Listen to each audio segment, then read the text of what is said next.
Pemirsa, selebgram cantik Revina VT tengah jadi sorotan warganet khususnya warga Twitter. Revina jadi sorotan lantaran cuitannya yang dinilai berbau body shaming. Dalam postingan di akun Twitternya, Revina menyinggung soal perempuan yang melakukan workout di sebuah gym.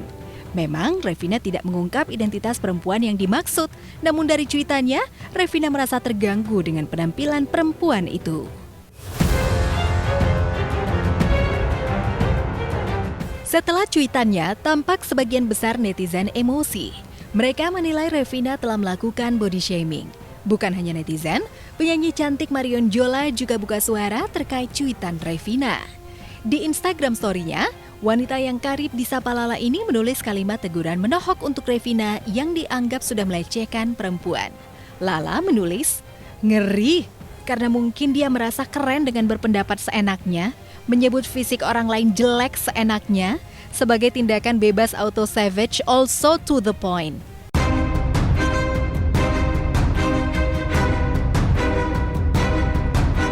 Di postingan berikutnya, Lala juga menampilkan arti polusi yang disebutkan Revina.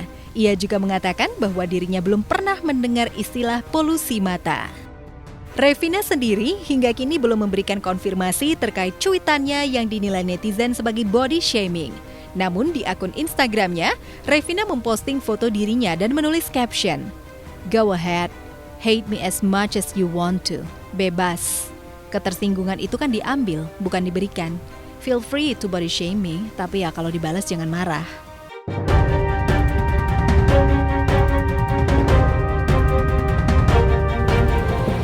Sementara itu, Kamis siang Satres Narkoba Polres Metro Jakarta Utara akhirnya menggelar rilis dan menghadirkan JH, musisi yang terjerat narkoba yang diketahui adalah Jaka Hidayat, mantan drummer grup band BIP.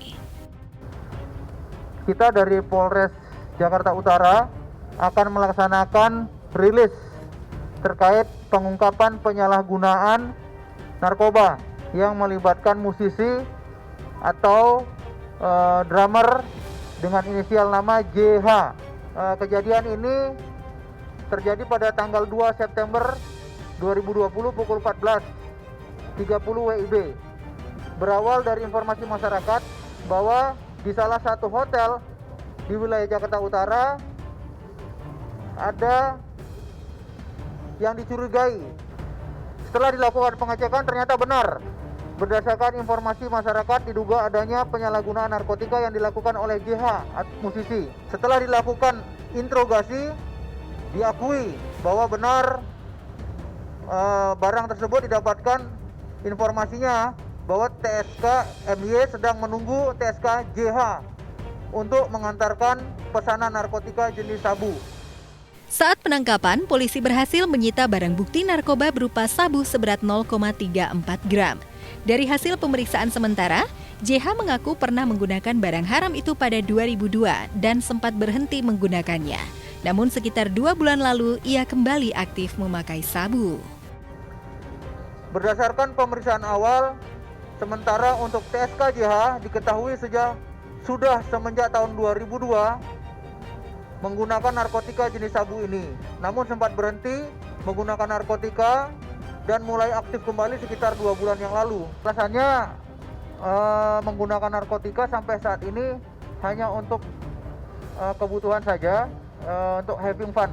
Ya. Kemudian pasal yang kita sangkakan, pasal 114 ayat 1, subsidiar pasal 112 ayat 1, junto pasal 132 ayat 1 Undang-Undang Nomor 35 tahun 2009 tentang narkotika. Dengan ancaman paling singkat 5 tahun, paling lama 20 tahun, dan denda sekitar 1 miliar rupiah.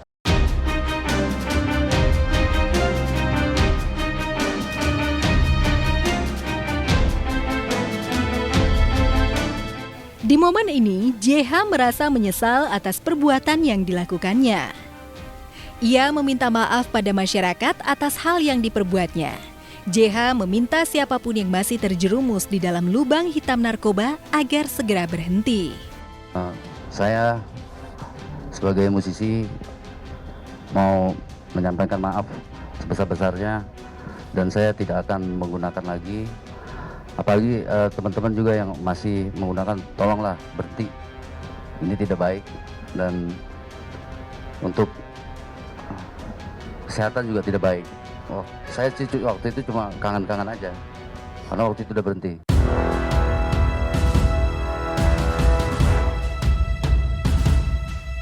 Kasus narkoba yang menjerat JH juga membuat sahabat musisinya Bongky turut prihatin. Bongky mengungkap dirinya mengetahui JH memang pemakai dan sudah berhenti.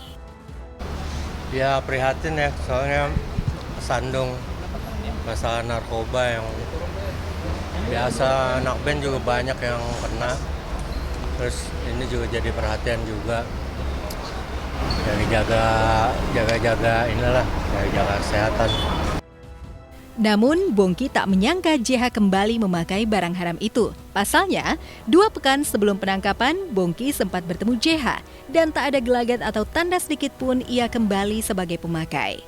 Atas perbuatannya, JH dikenakan pasal 114 ayat 1 dan pasal 112 ayat 1 tentang narkotika dengan ancaman pidana paling singkat 5 tahun dan paling lama 20 tahun. Kalau di dunia ini sih teman-teman pergaulan apa segala macam banyak sih, banyak yang masih pakai, yang nggak kelihatan pakai apa segala macam. Jadi kalau ngelihat pergaulannya sama segala macam ya, kalau lihat ini ya kan dia aja lagi kena apes kata bilang. Cuman kalau itu balik lagi ke masing-masing sih sebenarnya. Jadi tanggung jawab masing-masing buat itu. Cuman kita sebagai temen ya ini dukung moral aja.